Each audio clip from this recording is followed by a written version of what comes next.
tell you what the ground reminds me of. It reminds me of my old Subbuteo ground I used to collect back in the 80s.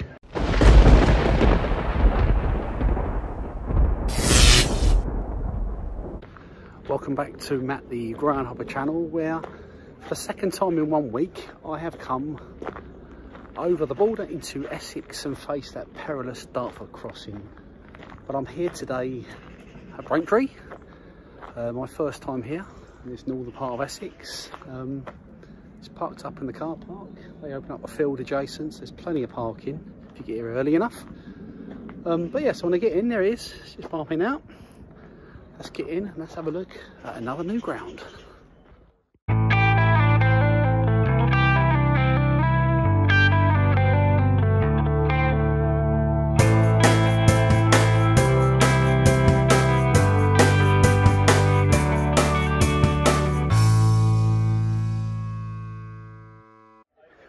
Well, I'm in, got some lunch. One good little touch on the call is there is an ice cream van, and because I'm partial to ice cream, so I had a cornet with a flake. One little criticism is that flake was definitely not a Cadbury's flake, but the rest was fine. The game against Woking today is being segregated, so the Woking fans are behind 1 goal. They don't always segregate at this level, but they have today. I presume they're expecting a big crowd from Woking, but so you've got the sort of small main stand, which is seats, and it's pretty much terrace around other 3 sides. Like, you go, sort of got a roof opposite with a corrugated stand, but very old-fashioned. There's a lot of old buildings and sort of porter cabins behind this goal here, but that's fine. I don't mind these old-fashioned grounds. It's really got good character. But I'll tell you what the ground reminds me of. It reminds me of my old Subbuteo ground I used to collect back in the 80s. Where you could buy the terrace in the stand. That's what it feels like, really. You can almost replicate this ground with Subbuteo. I'll try and get a picture up on screen now from the Subbuteo I'm talking about. Not the modern stuff, the stuff from back in the 80s. But as I say, I don't mind these sorts of ground. It's lots of character. It's quite a decent place to watch football, actually. You're really close to the pitch, but there we go. A little pan around. Yeah, just waiting for kick-off now.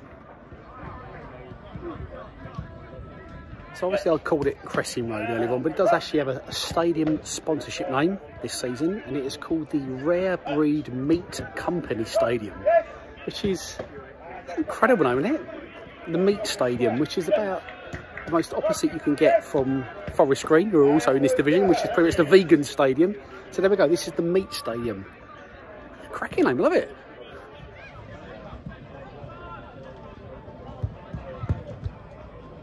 Now, I bought my tickets this morning online from the official website, and look, I don't like to openly criticise any football club, but the website for this football club is the most dated, sort of basic website I've ever seen for a football club. Yeah, I'll put a link up to the screen now, but it looks like something from Windows 95, you know, when the internet was first invented. It's just, I'm surprised. I had to sort of double take to make sure it's the right website, but it is their official website, and yeah, I don't know, very retro, that's all I can say, really.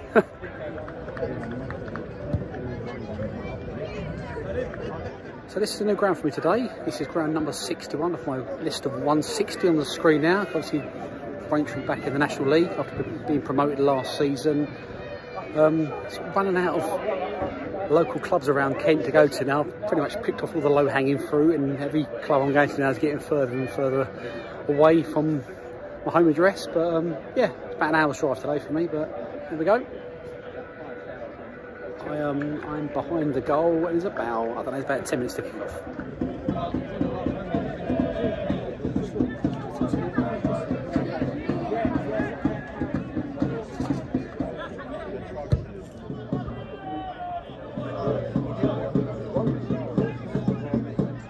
So obviously Braintree very unique because they play in an orange shirt with blue shorts, and obviously apart from Blackpool, and the Holland national team, I can't think of any other club that plays in orange. I'm trying to rack my brains, but I can't think of any.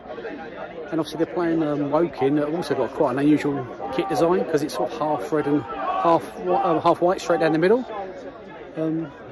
But going back to Braintree's kit, the orange shirt, it's very fluorescent. It's almost the same colour as the stewards walking around the edge of the pitch. But yeah, certainly would brighten up a a darkened day here in Braintree with this very fetching home shirt.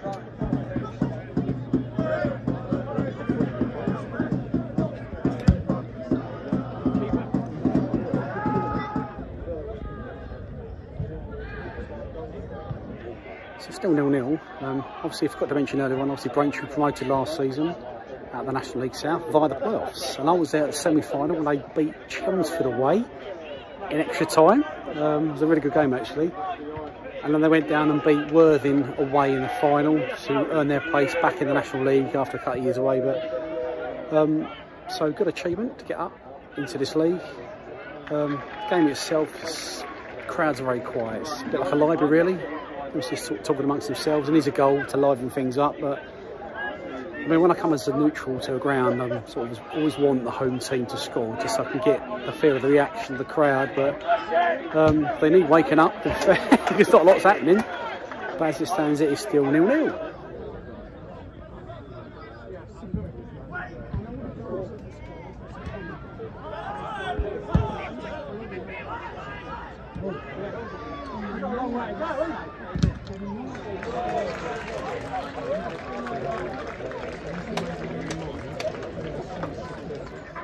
It's half time. First half was a complete non-event.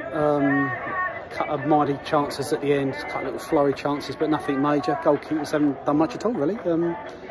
Second half, both teams are going to be shooting towards their fans, so always livens things up second half when they're sort of heading towards their own fans, and I'm hoping the crowd's going to wake up. It's been very flat first half. Yeah, just needs something to happen. Just now think about the ground, as though, I mean, this National League, it just shows you the golfing class between some of the teams, because bearing in mind we've had Notts County, Chesterfield and Wrexham in this league within the last couple of years, and now you have Southend, Oldham, Rochdale, all ex-Football League clubs with decent sized grounds, and you've got clubs like Braintree and Ebbsfleet and things that have a very sort of non-leaguey feel about the ground, which is nothing wrong with that, but it just shows you the difference in cost and their budgets are really when it comes to their grounds. But there we go. So a few things going on half time, and I got myself a bottle of drink and a chocolate bar. And what's next?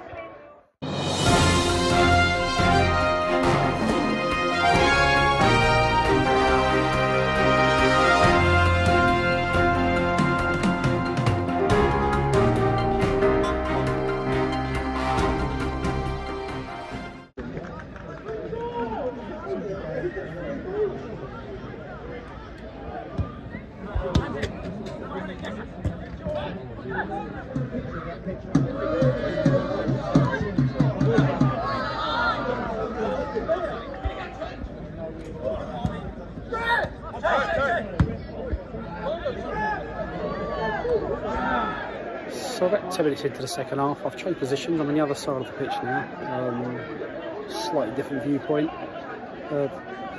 One thing I've noticed is there's a block of flats right behind this goal to the right of me, very similar to Leighton Orient, and if you live on the sort of top two floors, you've got a full view of the pitch. It's a free game, but looking now, I can't see anyone looking out the window, so no one seems that bothered living in that block of flats, or they're not Braintree fans. As I say, it's still 0-0. It's just lacking something. I don't know what it is. Hopefully it doesn't end up being 0-0. All the way to Braintree for a 0-0. I can't handle that. So please, just someone score. Hopefully Braintree, but still 0-0.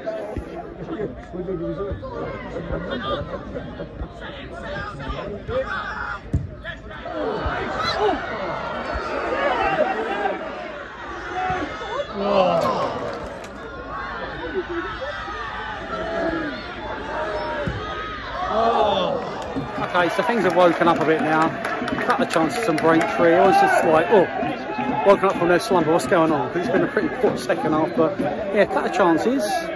People are just warming to this now. Can we score? Can we have a goal in this game, please? But still 0-0, but better from Braintree. Come on, score a goal.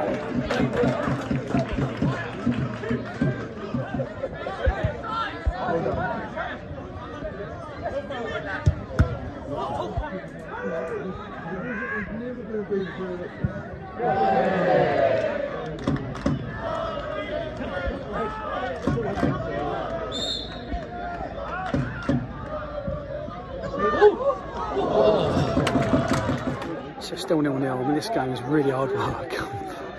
No team looks like they're going to score. All the fans getting the ump ready. It's been a real sort of dull affair. It's frustrating watching it. It really is. No real clear-cut chances.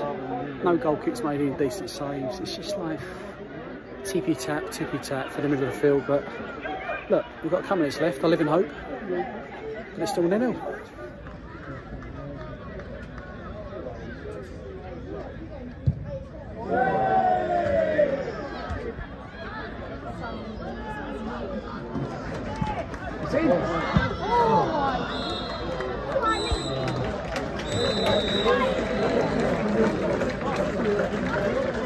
I'm back in the car. What a great game of football that was. A really good advert for the National League.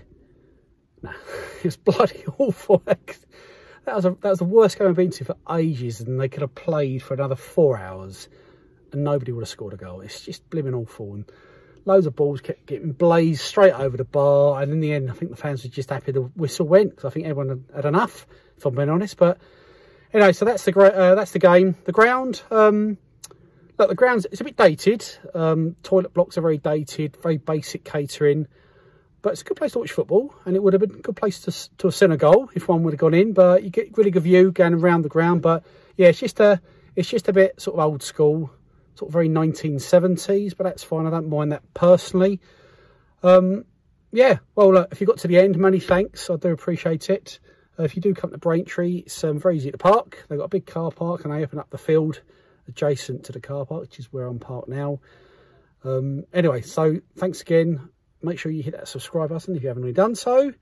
Make sure you hit that like button and drop us a comment as well, and I'll try and get back to you, try and reply to all the comments, and I will see you at my next game where there will hopefully be some goals. Thanks again, and bye for now.